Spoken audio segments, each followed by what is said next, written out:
So how did I go from one of these hexagons to building it upon this to making something like this? Well, it all started a couple of years ago when I really didn't know what I was doing with English paper piecing. And a friend of mine invited me to be in an online exchange. I cut by hand all of the papers that are in the middle of the hexagons here, and this is actually some leftovers from this particular exchange. And I learned about glue basting with a washable Elmer's glue stick. I entered an online swap on Instagram, and I don't even remember who it was because I was invited by a friend. And we paid money for shipping, and we got little gifts, and we got a whole bunch of these cute little hexagons that was yellow and bee themed. I sewed them all together into flowers. I added different centers in these particular blocks, and I found that I went from the making all the different hexagons to how am I going to put them together.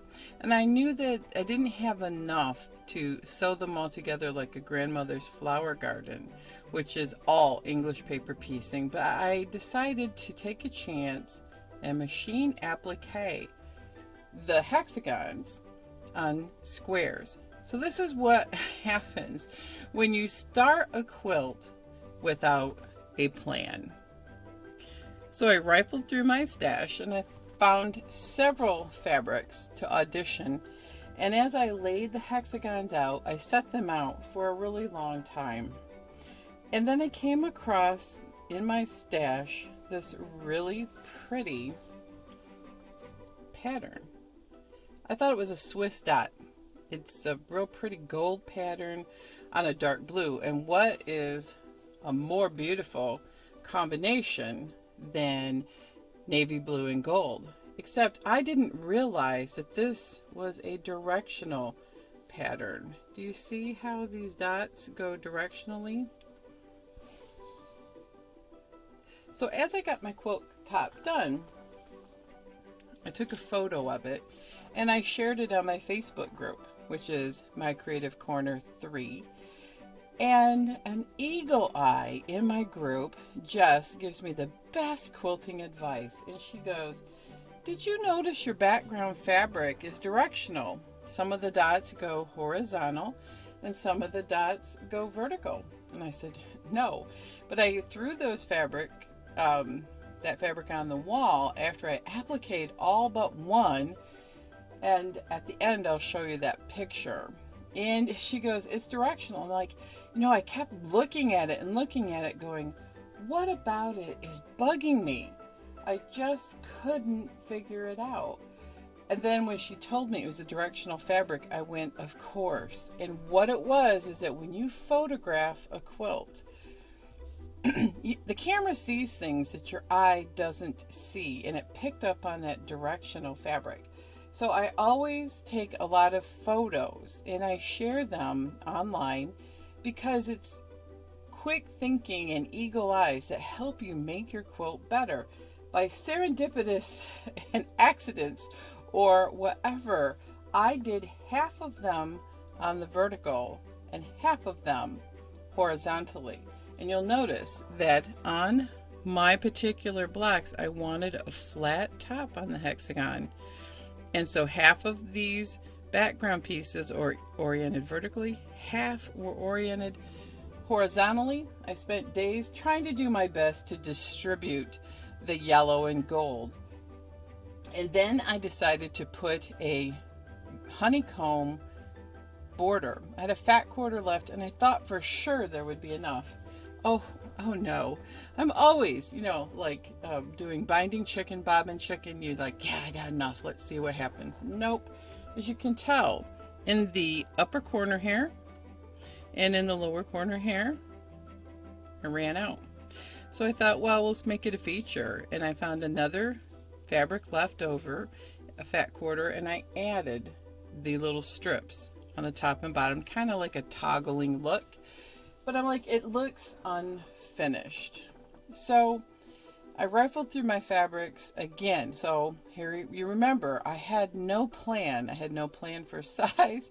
And this is how I make most of my quilts. I start with something and a loose idea, and I just follow it through and hope it works out. And the beauty of this was I had just enough of the hexagons in these fabrics, excuse me, in these fabrics to make this cute wall hanging size or back of my couch size quilt.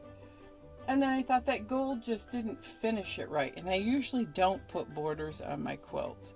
And I auditioned this week. I just laid the quilt out and put several fabrics laying by it to audition what would look good for the next border. And then I found this beautiful floral pattern, and you can see I have auditioned these two blues. I love this floral with lots of yellow and blue, and I did not have any more of that navy dot to go to a border. I thought I did, but I didn't. And then I realized I'd have to cut it with a directional print.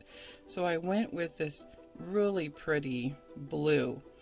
And I'm going to go 2.5 inches wide is this yellow border, 3.5 and 3 inches for this flowered border, and 3.5 inches. So they're getting a little bit wider each time we go around.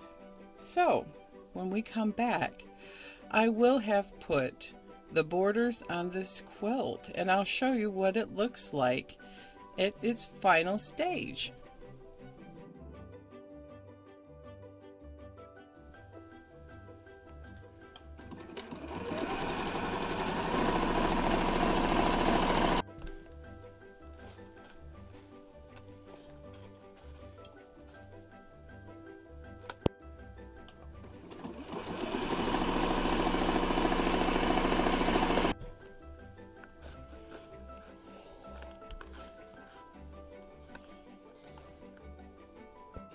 And here is the final quilt. So I'm just going to say there are lots of things you can do to not have wavy borders. The first one is don't stretch. Always start on the same side of your quilt. I go lengthwise, top, bottom, and do that every trip around on the borders. And I love it. Let's take a closer look, and you'll see some stills at the end with the details. Let me show you.